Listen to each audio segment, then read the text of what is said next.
For a year Jo and her professor worked and waited, hoped and loved, met occasionally, and wrote such voluminous letters that the rise in the price of paper was accounted for, Laurie said. The second year began rather soberly, for their prospects did not brighten, and Aunt March died suddenly. But when their first sorrow was over, for they loved the old lady in spite of her sharp tongue, they found they had cause for rejoicing, for she had left Plumfield to Jo, which made all sorts of joyful things possible. "It's a fine old place, and will bring a handsome sum, for of course you intend to sell it," said Laurie, as they were all talking the matter over some weeks later. "No, I don't," was Jo's decided answer, as she petted the fat poodle, whom she had adopted, out of respect to his former mistress. "You don't mean to live there?" "Yes, I do." "But, my dear girl, it's an immense house, and will take a power of money to keep it in order. The garden and orchard alone need 2 or 3 men, and farming isn't in Bear's line, I take it." "He'll try his hand at it there, if I propose it." "And you expect to live on the produce of the place?" "Well, that sounds paradisiacal, but you'll find it desperate hard work. The crop we are going to raise is a profitable one," and Jo laughed. "Of what is this fine crop to consist, ma'am?" "Boys. I want to open a school for little lads, a good, happy, home-like school, with me to take care of them and Fritz to teach them." "That's a truly joyous plan for you." "Isn't that just like her?" cried Laurie, appealing to the family, who looked as much surprised as he. "I like it," said Mrs. March decidedly. "So do I," added her husband, who welcomed the thought of a chance for trying the Socratic method of education on modern youth. "It will be an immense care for Jo," said Meg, stroking the head of her one all-absorbing son. "Jo can do it, and be happy in it. It's a splendid idea." "Tell us all about it," cried Mr. Lawrence, who had been longing to lend the lovers a hand, but knew that they would refuse his help. "I knew you'd stand by me, sir. Amy does too, I see it in her eyes, though she prudently waits to turn it over in her mind before she speaks. Now, my dear people," continued Jo earnestly, "just understand that this isn't a new idea of mine, but a long-cherished plan. Before my Fritz came, I used to think how, when I'd made my fortune, and no one needed me at home, I'd hire a big house, and pick up some poor, forlorn little lads who hadn't any mothers, and take care of them, and make life jolly for them before it was too late. I see so many going to ruin for want of help at the right minute. I love so to do anything for them. I seem to feel their wants, and sympathize with their troubles, and oh, I should so like to be a mother to them." Mrs. March held out her hand to Jo, who took it, smiling, with tears in her eyes, and went on in the old enthusiastic way, which they had not seen for a long while. "I told my plan to Fritz once, and he said it was just what he would like, and agreed to try it when we got rich. Bless his dear heart, he's been doing it all his life, helping poor boys, not getting rich, that he'll never be.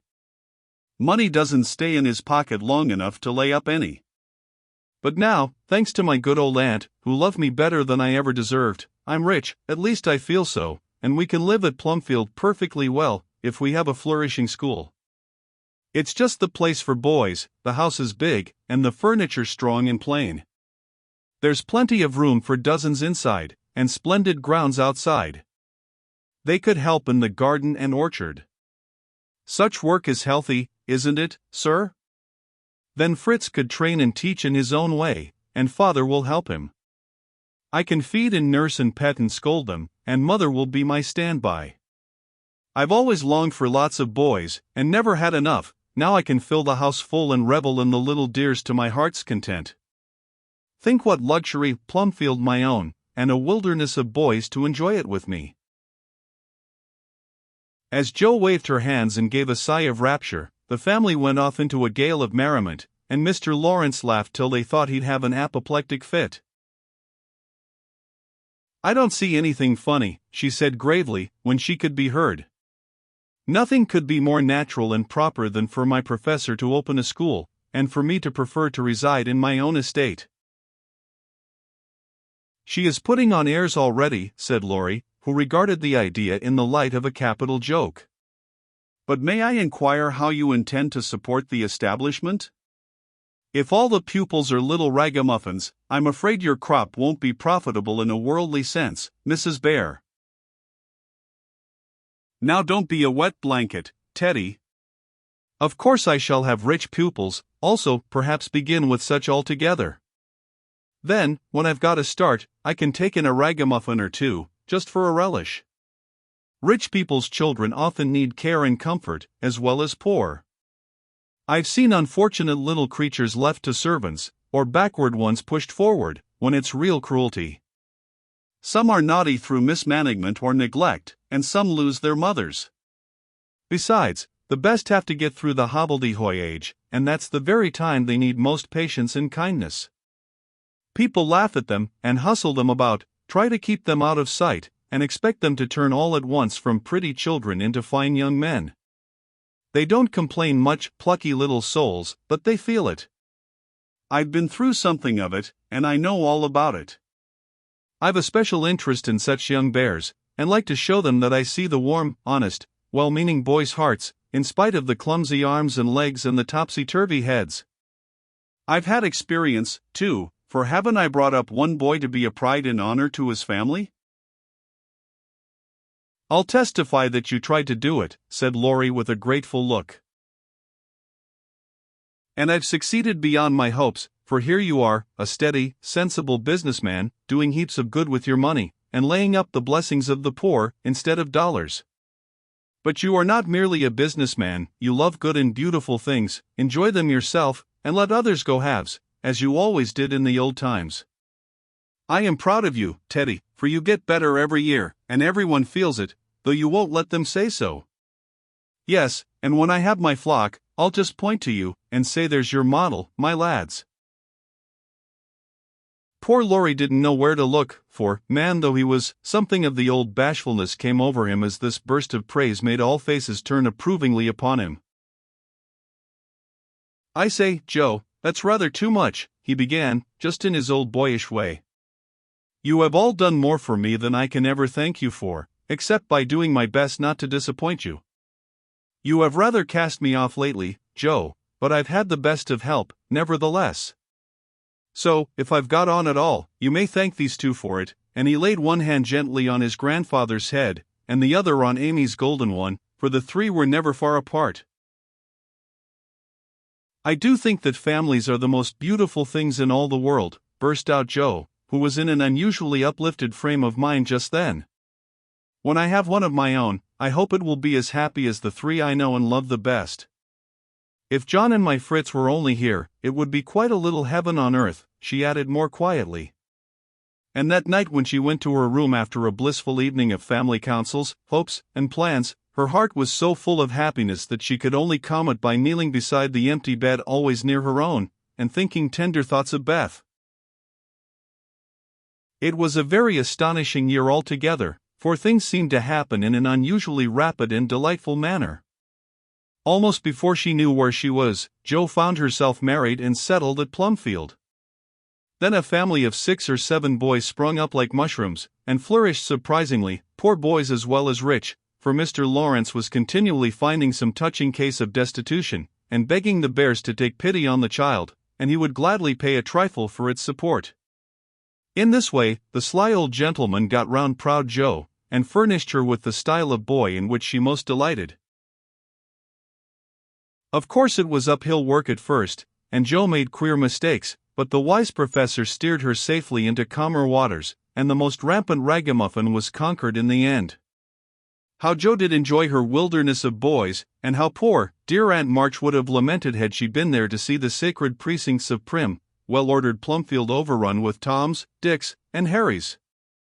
There was a sort of poetic justice about it, after all, for the old lady had been the terror of the boys for miles around, and now the exiles feasted freely on forbidden plums, kicked up the gravel with profane boots unreproved, and played cricket in the big field where the irritable cow with a crumpled horn used to invite rash youths to come and be tossed. It became a sort of boys' paradise, and Laurie suggested that it should be called the Bear Garden, as a compliment to its master and appropriate to its inhabitants. It never was a fashionable school, and the professor did not lay up a fortune, but it was just what Joe intended it to be, a happy, home-like place for boys who needed teaching, care, and kindness. Every room in the big house was soon full. Every little plot in the garden soon had its owner. A regular menagerie appeared in barn and shed, for pet animals were allowed. And 3 times a day, Joe smiled at her Fritz from the head of a long table lined on either side with rows of happy young faces, which all turned to her with affectionate eyes, confiding words, and grateful hearts, full of love for Mother Bear. She had boys enough now, and did not tire of them, though they were not angels, by any means, and some of them caused both Professor and Professorin much trouble and anxiety. But her faith in the good spot which exists in the heart of the naughtiest, sauciest, most tantalizing little ragamuffin gave her patience, skill, and in time success, for no mortal boy could hold out long with Father Bear shining on him as benevolently as the sun, and Mother Bear forgiving him 70 times 7.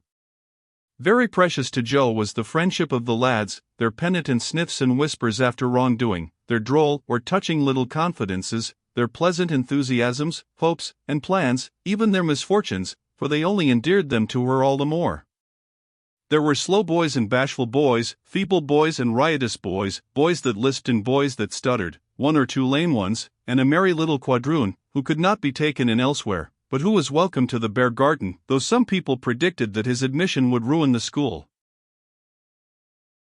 Yes, Joe was a very happy woman there, in spite of hard work, much anxiety, and a perpetual racket. She enjoyed it heartily and found the applause of her boys more satisfying than any praise of the world, for now she told no stories except to her flock of enthusiastic believers and admirers. As the years went on, 2 little lads of her own came to increase her happiness: Rob, named for Grandpa, and Teddy, a happy-go-lucky baby, who seemed to have inherited his papa's sunshiny temper as well as his mother's lively spirit. How they ever grew up alive in that whirlpool of boys was a mystery to their grandma and aunts, but they flourished like dandelions in spring, and their rough nurses loved and served them well. There were a great many holidays at Plumfield, and one of the most delightful was the yearly apple picking. For then the Marches, Lawrences, Brooks and Bears turned out in full force and made a day of it. 5 years after Joe's wedding, one of these fruitful festivals occurred, a mellow October day, when the air was full of an exhilarating freshness which made the spirits rise and the blood dance healthily in the veins. The old orchard wore its holiday attire. Goldenrod and asters fringed the mossy walls.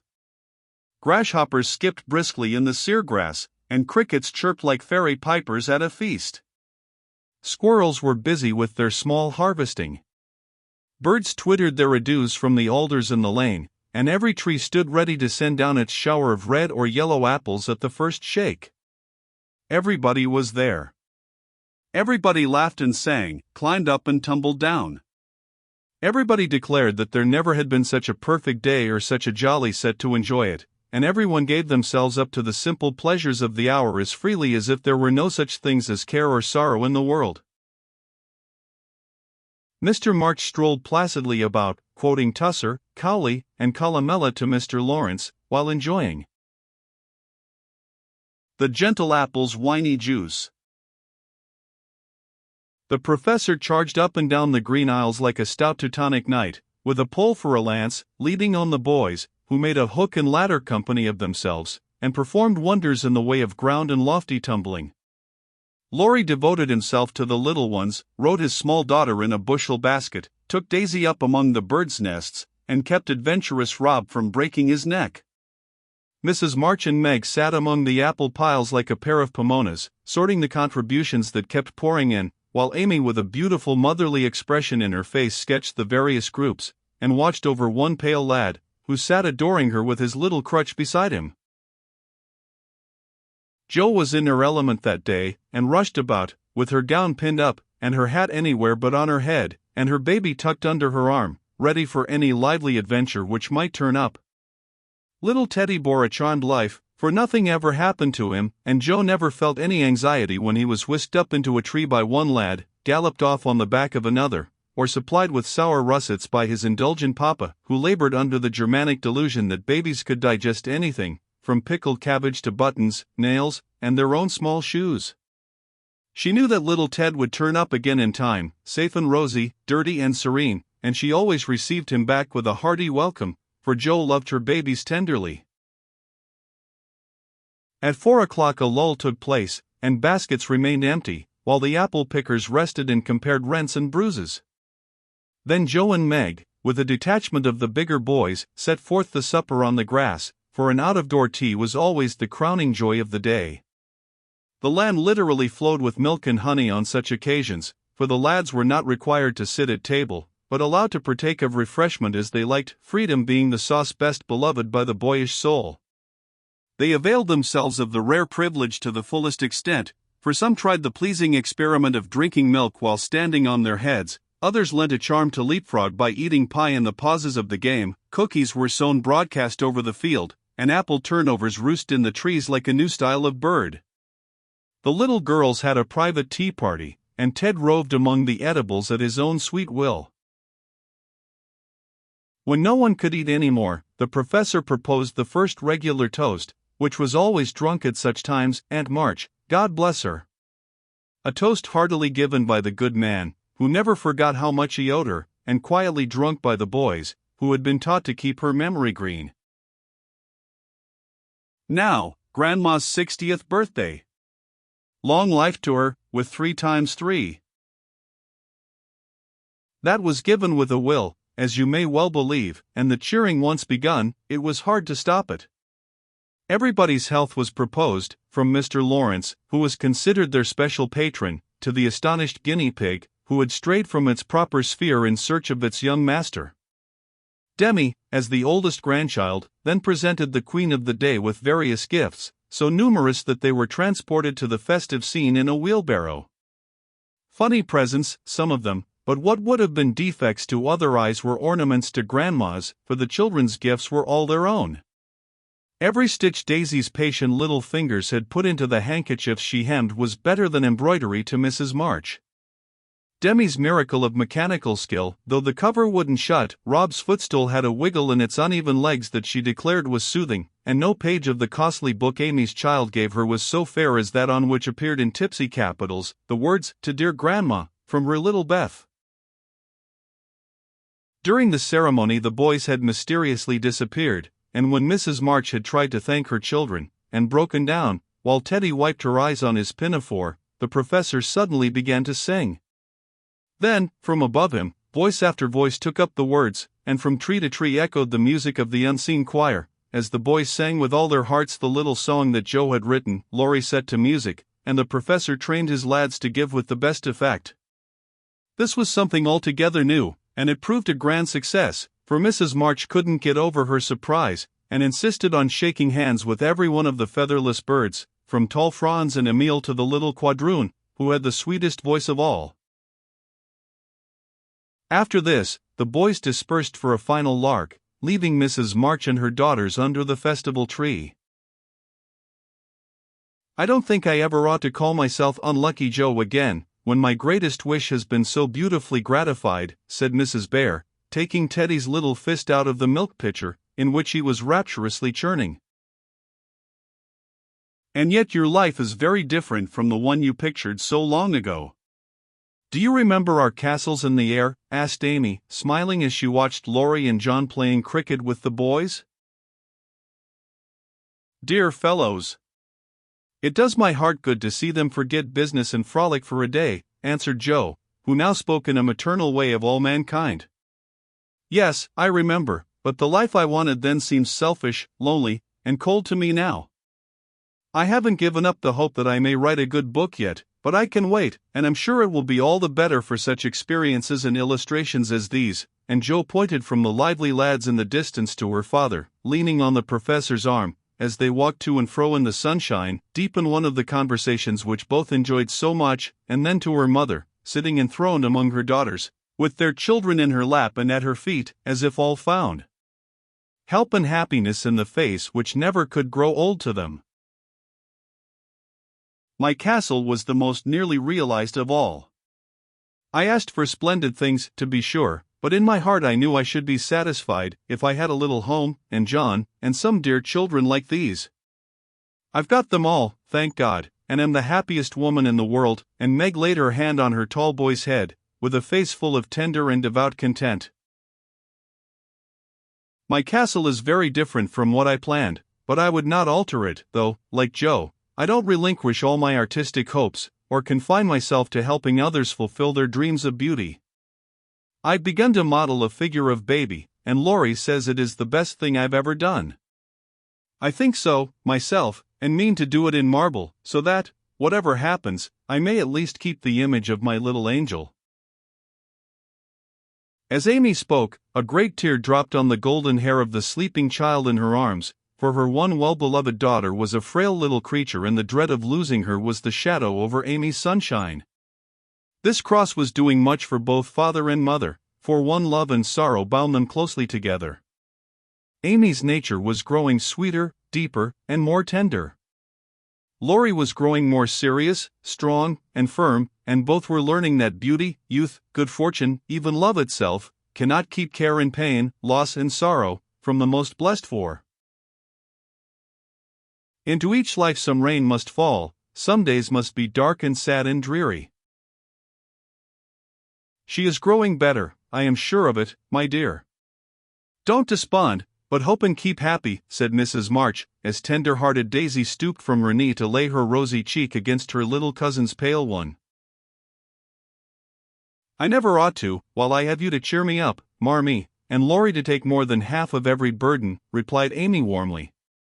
He never lets me see his anxiety, but is so sweet and patient with me, so devoted to Beth, and such a stay and comfort to me always that I can't love him enough. So, in spite of my one cross, I can say with Meg, thank God, I'm a happy woman. There's no need for me to say it, for everyone can see that I'm far happier than I deserve, added Jo, glancing from her good husband to her chubby children, tumbling on the grass beside her. Fritz is getting gray and stout. I'm growing as thin as a shadow, and am 30. We never shall be rich, and Plumfield may burn up any night, for that incorrigible Tommy Bangs will smoke sweet-fern cigars under the bedclothes, though he's set himself afire 3 times already. But in spite of these unromantic facts, I have nothing to complain of, and never was so jolly in my life. Excuse the remark, but living among boys, I can't help using their expressions now and then. Yes, Joe, I think your harvest will be a good one, began Mrs. March, frightening away a big black cricket that was staring Teddy out of countenance. Not half so good as yours, Mother. Here it is, and we never can thank you enough for the patient sowing and reaping you have done, cried Jo, with the loving impetuosity which she never would outgrow. I hope there will be more wheat and fewer tares every year, said Amy softly. A large sheaf, but I know there's room in your heart for it, Marmee dear, added Meg's tender voice.